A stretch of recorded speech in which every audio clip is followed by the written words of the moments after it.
As Mark just said, the story goes on from there. And he's right. The story of Joseph goes on all the way to the end of the book of Genesis. It ends in chapter 50. Genesis in the Hebrew is the book of beginnings. And today we are reading just the beginning portion of the story of Joseph and what happens to Joseph and his entire family. If you're just joining us, you should know that we're ending a sermon series entitled The Stories We Tell Ourselves. And this Sunday in your bulletin, the story that we have highlighted is I'm innocent. But I have to tell you, the more I have sat with that phrase, I'm innocent, this week, I think there's something that is underneath when we say, I'm innocent. I think what we're actually saying to ourselves is, no, that's not who I am. That's actually not who I am. If you knew who I was, you would know that I would never be able to do that. It's impossible for me to read those words, I'm innocent, and not think of Adnan Syed. And if any of you listened to the podcast Serial that traced the story of Adnan Syed being wrongfully convicted of murder when he was 18 years old, to the news stories that have just emerged this year that he was in fact innocent, what Adnan had been saying the whole time was, that's not who I am. And he tried to say it so the whole world could hear. He said, if you knew me, you would know that I'm not capable of that. That's not who I am. I long for the day and pray that we would have a justice system that doesn't always take over 20 years to catch up to stories that need to be corrected, you know? But I think deep down, we all have had that story at some point in my life, or at some point in our lives saying, that's not who I am. And I think Joseph has something really powerful to teach us this day. Something that will reveal God's greater story for our lives. So friends, listen now for the word of the Lord to all of us this day. It is from the 37th chapter from the book of beginnings. It's quite a story. It's quite a story. So listen now for the word of the Lord. But when his brothers saw that their father loved him more than all his brothers, they hated him. And they could not speak peaceably to him. And once Joseph had a dream, and when he told it to his brothers, they hated him even more. He said to them, oh, you got to listen to this dream that I dreamt. There were binding sheaves in the field, and suddenly my sheaf rose and stood upright, and then your sheaves gathered around it and bowed down before my sheaf. His brothers said to him, are you indeed to reign over us? Are you indeed to have dominion over us? So they hated him even more. They hated him even more because of his dreams and because of his words. Then Joseph had another dream. And he told his dream to his brothers. He said, hey, look, I have had another dream. The sun, the moon, and 11 stars were bowing down to me. But when he told it to his father and to his brothers, his father rebuked him and said to him, what kind of dream is this that you have had? Shall we indeed come, and I and your mother and your brothers, and bow to the ground before you? So his brothers were jealous of him, just like our kiddo said, by the way. But his father kept the matter in his mind. Now his brothers went to pasture their father's flock near Shechem, and Israel said to Joseph, are not your brothers pasturing the flock at Shechem? Come, I will send you to them. He answered, here I am. So he said to him, go now, see if it is well with your brothers and with the flock, and bring word back to me. So he sent him from the valley of Hebron. He came to Shechem, and a man found him wandering in the fields. And the man asked him, what are you seeking? I'm seeking my brothers, he said. Tell me, please, where they are pasturing the flock. And the man said, they have gone away, for I heard them say, let us go to Dothan. So Joseph went after his brothers and found them at Dothan. They saw him from a distance, and before he came near to them, they conspired to kill him. They said to one another, oh, here comes this dreamer. Come now, let us kill him and throw him into one of the pits. Then we shall say that a wild animal has devoured him, and we shall see what will become of his dreams. But when Reuben heard it, he delivered him out of their hands, saying, let's not take his life. Reuben said to them, shed no blood.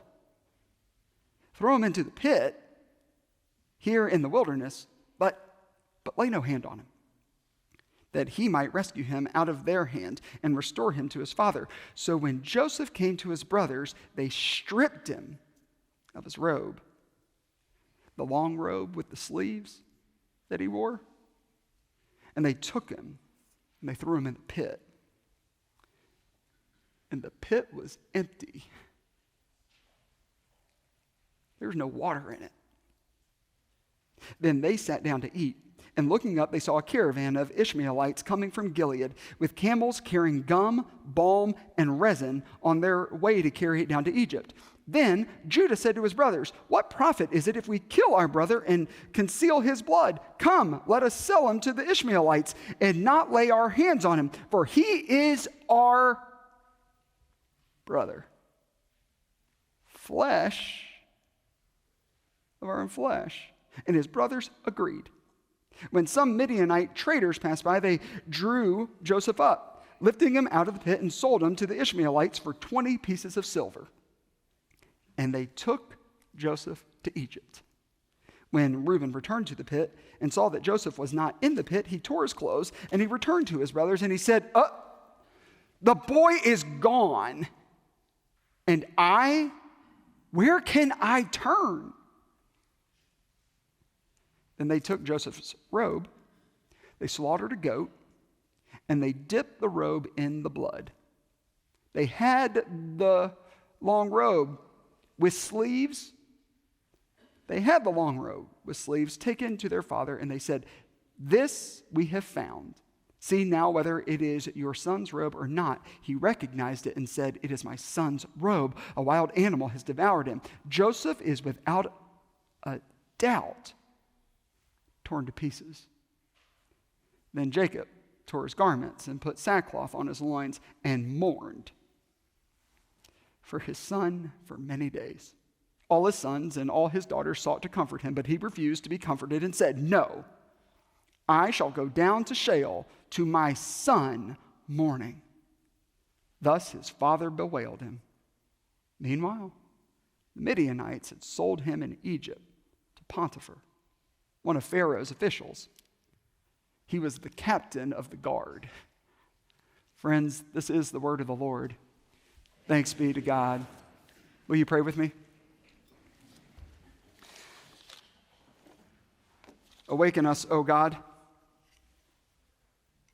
Awaken us to your spirit that hovers here. Your spirit that hovers here in this sanctuary, just as she hovered over the waters of creation.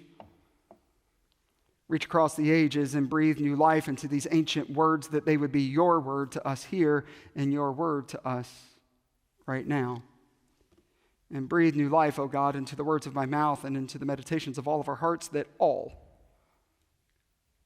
would be acceptable and pleasing to you, O God. For you are our rock, and you are our Redeemer. We pray in Christ's holy name. Amen.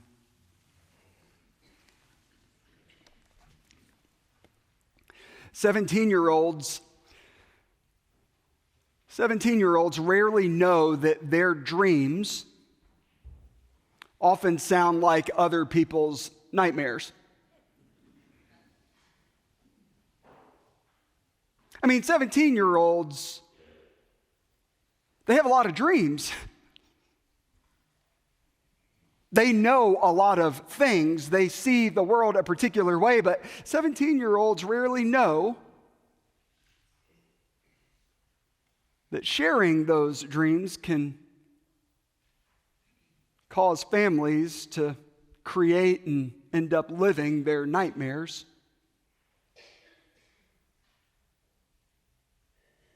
You know, at 17, you don't know. I mean, how could you? At 17, you don't know that you're not supposed to share your dreams aloud with those closest to you. You don't know at 17 that not everyone is going to believe in your dreams with you. At 17, you believe that if you share your dreams with those that are closest to you, that it will make them love you more. You believe if you share what you see with them in the world, you think that they'll join you there. You believe that what you see and what you know and what you dream is a way for them to belong to you. At 17, you don't know. I mean, you just don't know that your dreams would cause jealousy or create division or sow seeds of such deep resentment. I mean, a 17-year-old Joseph doesn't know. He just doesn't know that by sharing his dreams with his brothers will cause them to hate him and in real life create their father's worst nightmare. He just doesn't know.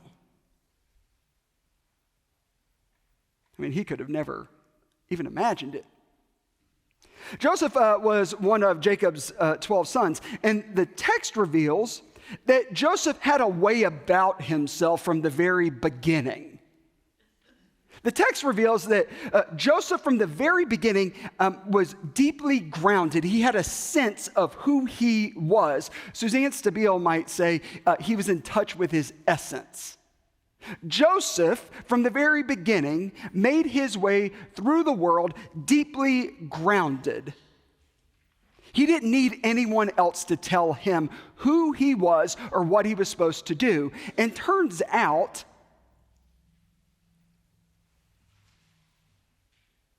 everyone in his family hated him for it. I mean, from the earliest age, the text says that Joseph went to his father and told some truths about his brothers. The text doesn't say that they were lies. He just said that he told some truths to his father about his brothers. From a very early age, Jacob puts a robe on Joseph. He didn't do anything to earn the title. In fact, I'm not even sure he asked for it. He was the favorite son, and he didn't trick anybody into it. He didn't deceive anybody into it. He didn't make a deal. It's just who he was. I'm not even sure at the end of the day Joseph wanted it. Joseph just knew from his earliest days who he was. He was so grounded in who God had created him to be. He lived from the inside out. He lived from his belovedness of who God created him to be. It's all he knew. It's just how he was.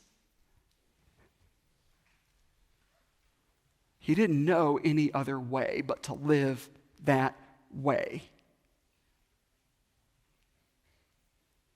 He didn't know that you have to grow into that kind of wisdom if you're going to live that way. He didn't know that living from the inside out and living from the core of who you are is risky. He didn't know that his brothers were going to hate him. He didn't know he was going to end up in a pit. He just knew that he was hardwired to live this way. Knowing something is different than having wisdom, my dear friends. Since the Enlightenment, we have prioritized knowledge. Since the Enlightenment, we have created a life and a world and an ecosystem that exists to explain everything. We live in a world where we are born believing we have to know. You go to the doctor and the doctor has to know. If that doctor doesn't know, that's not a good doctor. We live in a world where, things like balloons fly high up in the sky. And we didn't know they were there. But once we know they're there, we want to know everything. Right now, we deserve to know. Knowing and having wisdom are two different things. Suzanne Stabile says it this way. She says, there's a difference between knowledge and wisdom. Knowledge is knowing that a tomato is a fruit. Wisdom is knowing that you don't put a tomato in a fruit salad.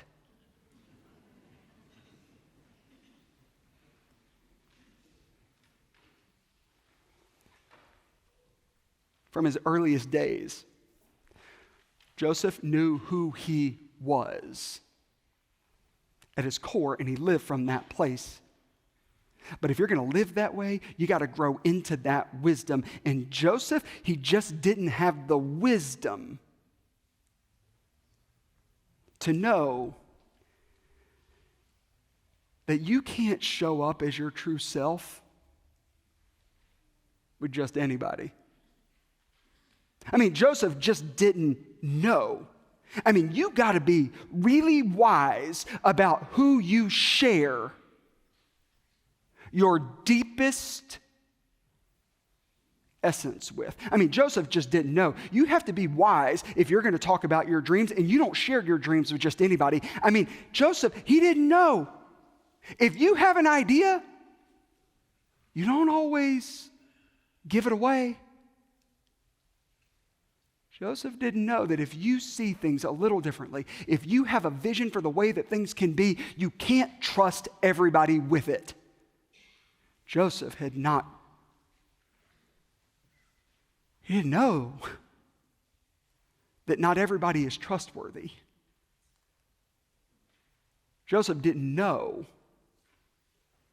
that just because he was going to share his deepest truth with his family and the world, that they weren't going to love him for it, and he didn't know that they weren't going to echo that same story back to him. He didn't know. He didn't know that they were going to hear his dreams and hear his visions and be so offended that they wanted to kill him and they wanted to hate him, and that they would end up writing a different story than the story that Joseph was trying to tell them. He had no idea at 17 that the story they were going to write for him sounded like, I don't know who that kid thinks he is, but he sounds arrogant to me. I don't know who this little brother of ours thinks he is. Remember, he was the youngest brother of 12. I don't know why he's so cocky. He seems a little big for his britches to me. Shouldn't we put him in his place? His dreams? Sounds convenient that he's adopted God on his side. How can we even trust that what he is saying to us happened in a dream world is actually true? It sounds demeaning to me. It's threatening to our whole family system. To them, he was arrogant, cocky, and egotistical from the day that he arrived on the planet and in the family system. His dreams weren't truth-telling, and they weren't trying to give a promise that was God's promise. They were a threat to them. And so what do? They strip him of all that. They strip him of all of that, and they throw him into a pit, thinking that they can just kill him, kill his dreams, kill his visions, show him who he really is, Friends, you have to be really careful who you show your true self to. Friends, you have to be really, really careful who you share your dreams with. You have to be very intentional.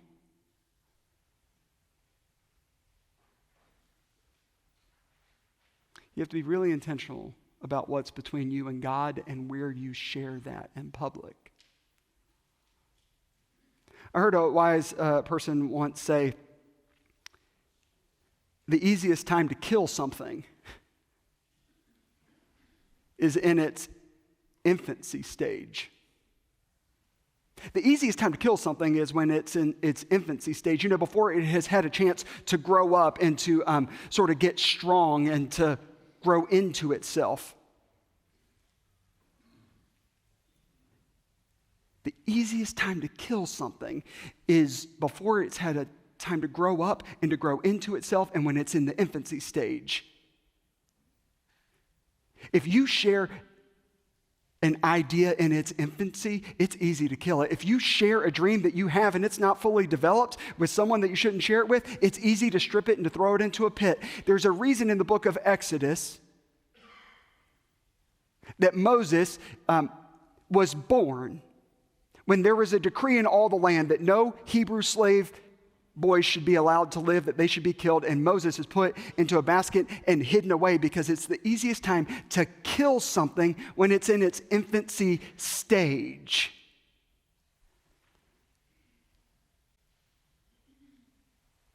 You gotta know and be really careful about who you share your deep stuff with. Because if you put something out there when it's in its infancy stage, people will come and they will just kill it. They'll take it and strip it of everything that has meaning to you, and they will throw it into a pit. And I've learned this. When your dreams are killed at an early age, you can end up taking on someone else's dream as your own. Right? Imagine for me just a moment, Bradley Hunter Welch at like 10 years old. And Bradley sitting at an organ bench, trying to figure out all the pedals and the knobs and the pulls and all those things. And imagine at 10 years old, it didn't sound like it did this morning, And someone as an adult walking up and saying, Bradley, what do you want to do one day? And he says, I have a dream of being the organist for the Dallas Symphony Orchestra, and I would like to play for Preston Hollow Presbyterian Church, and I have this vision that I one day will travel around the world and play organ concerts, and people will show up. And can you imagine a person who hears that from a 10-year-old Bradley going, Bradley, that sounds really good, but statistically speaking, do you know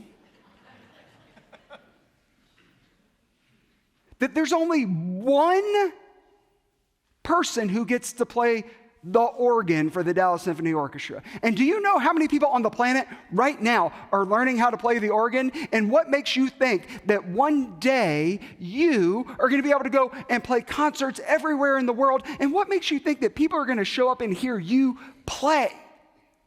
Are you sure you want to do that? What if you go to school, you can minor in that, but go get like a professional degree, and then you can do that on the side on the weekends, and I'm sure it'll bring you joy.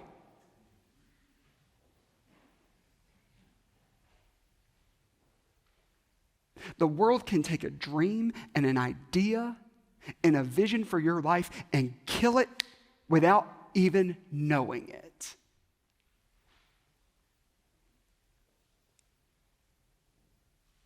They can take everything that you know to be true about yourself and throw it in a pit, and you can end up taking on someone else's dream and story. Thank God Bradley didn't do that, and thank God he's not working in an office somewhere downtown, because this is what we know about when dreams are killed. Often when dreams are killed and visions are shut down, it's often by people who had their own dreams and their own visions and their own selves shut down when they were little. And that is unresolved anger and animosity and deep hurt that has not gone resolved. And so what they do is they take all of that hurt that had been passed down to them and they end up putting it on you. And that's how dreams get killed. It's brothers who show up and feel like they're not fully loved by their dad and they can't figure out why. And if they're not fully loved by dad, then you aren't going to be loved by dad. And so we got to be really, really, really careful, my friends, with who we share our deep stuff with, but we have to be very, very, very careful how we respond to other people's dreams. We got to be really careful that we don't end up throwing other people's visions into a pit where they don't belong.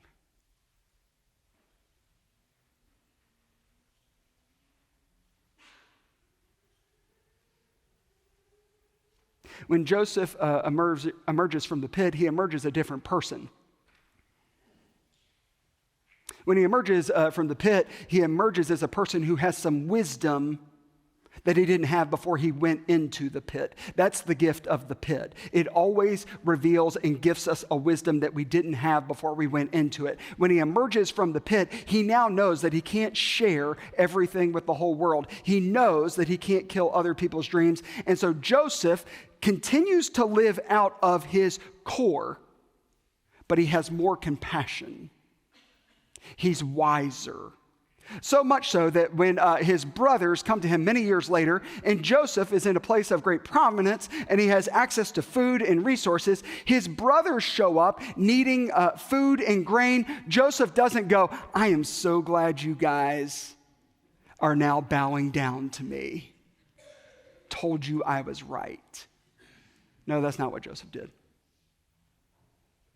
When you emerge from the pit, you have some wisdom and you have some compassion that you didn't have before you went into the pit. When his brothers arrive, he doesn't out himself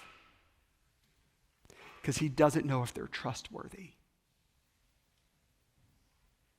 Joseph invites them into a deeper relationship with him. He asks them to prove that they are trustworthy, and in so doing, what Joseph invites them to do is to live from the inside out.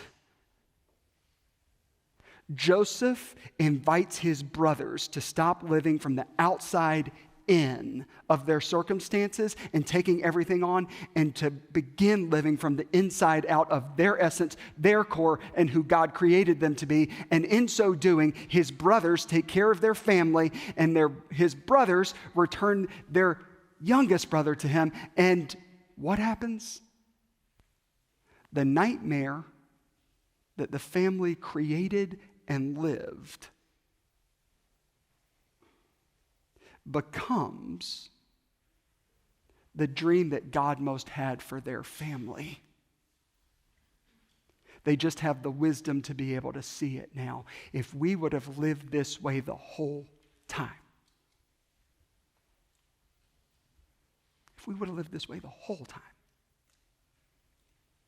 we could have seen God's bigger story. My dear friends, the gift of God is between you and God. Be careful who you share the deep stuff with. Begin to live from the inside out so that you might grow in wisdom and have greater compassion for yourself, for the other, and for the world. Will you pray with me?